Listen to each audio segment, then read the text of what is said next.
कहानी की शुरुआत एक रहस्यमयी घटना से होती है। एक लड़का जिसका नाम रोहन है अपने दोस्तों के साथ एक अजीब और रहस्यमयी एलियन आर्मर कवच के पास खड़ा है। रोहन हिम्मत करके अपना हाथ उस आर्मर के अंदर डालता है।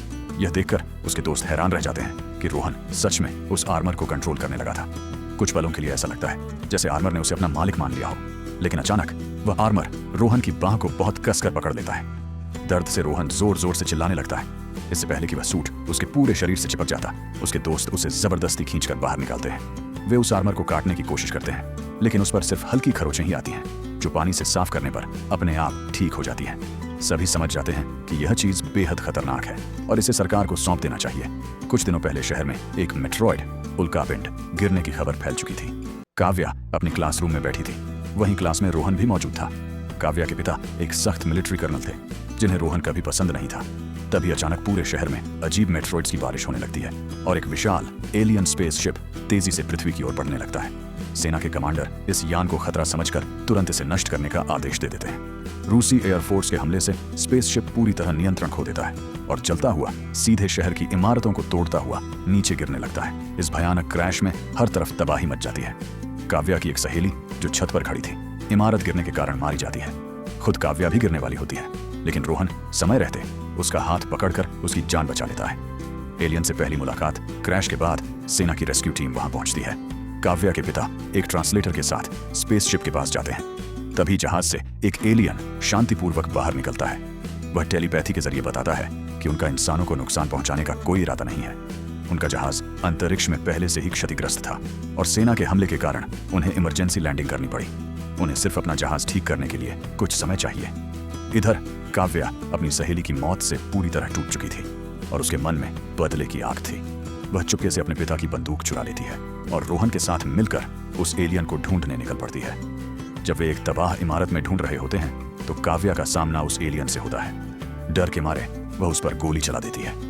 घबराहट में काव्या का संतुलन बिगड़ जाता है और वह गिरने लगती है, लेकिन वह एलियन उसे नुकसान पहुंचाने के बजाय उसकी जान बचाता है। तभी रोहन और उसके साथी आकर उस एलियन पर हमला कर देते हैं, जिससे एलियन नीचे गिर जाता है और बिना कोई निशान छोड़े गायब हो जाता है।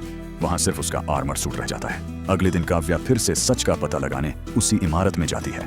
वहां उसे वही एलियन मिलता है जो गंभीर रूप से घायल है और उसने एक इंसान का रूप धारण कर रखा है। काव्या उसे चुपके से अपनी कार में बैठाकर अस्पताल ले जाती है। वह एलियन बिल्कुल एक साधारण युवक की तरह दिखता है। अस्पताल में वह बहुत कमजोर था, इसलिए काव्या उसकी जान बचाने के लिए अपना खून दान करती है। उसी वक्त एलियन के शरीर से एक अजीब ऊर्जा निकलकर काव्या के शरीर में प्रवेश कर जाती है और उसकी कलाई पर एक रहस्यमयी ब्रेसलेट बन जाता है। जल्द ही काव्या को एहसास होता है कि इस ब्रेसलेट की मदद से वह पानी को कंट्रोल कर सकती है। काव्या उस एलियन को अपने गैरेज में छुपा देती है। वह एलियन बहुत ही कम समय में इंसानों की भाषा सीख जाता है और अपना नाम आर्यन बताता है। आर्यन कहता है कि मिलिट्री लैब में रखा हुआ उसका मुख्य एलियन डिवाइस उसे हर हाल में वापस चाहिए, जिसके बिना वह अपने ग्रह पर कभी नहीं लौट पाएगा। काव्या उसकी मदद करने का फैसला करती है। वह मिलिट्री लैब से अपने पिता का सिक्योरिटी पास चुरा लेती है। आर्यन डॉक्टर का भेष बनाकर लैब के अंदर घुसता है और अपनी शक्तियों से उस डिवाइस को लेकर वहां से भाग निकलता है। कर्नल को जब सच्चाई का पता चलता है तो वह आर्यन को पकड़ने का आदेश दे देता है, लेकिन काव्या आर्यन को लेकर वहां से भाग जाती है। रात के समय काव्या आर्यन को उसके स्पेसशिप तक छोड़ने जाती है, लेकिन तभी रोहन और उसके साथी गुस्से में वहां आ जाते हैं और आर्यन पर बेरहमी से हमला कर देते हैं। इस हाथापाई में काव्या को भी चोट लग जाती है, जिसे देखकर आर्यन गुस्से में पलटवार करता है। लड़ाई के दौरान रोहन की बंदूक से गलती से खुद उसके दोस्त को गोली लग जाती है और उसकी मौत हो जाती है। रोहन वहां से भाग जाता है और इंटरनेट पर झूठी अफवाह फैला देता है कि एलियन ने उसके दोस्त को मारा है, जिससे पूरे शहर के लोग भड़क जाते हैं। गुस्साई भीड़ स्पेसशिप को नष्ट करने पहुंच जाती है।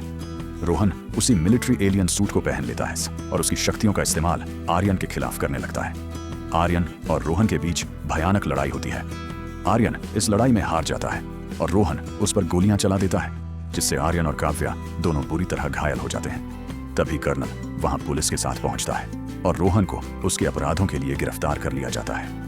एलियन रोबोट्स आर्यन और काव्या को स्पेसशिप के अंदर ले जाते हैं और अपने हीलिंग चैम्बर में रखकर उनकी जान बचाते हैं। काव्या पूरी तरह ठीक हो जाती है, लेकिन आर्यन को ठीक होने में समय लगता है। आखिरकार वह विशाल एलियन स्पेसशिप पृथ्वी से उड़ान भरता है और हमेशा के लिए अंतरिक्ष में गायब हो जाता है। काव्या चुपचाप खड़ी होकर आर्यन के साथ बिताए पलों को याद करती है और इन्हीं यादों के साथ कहानी का अंत हो जाता है।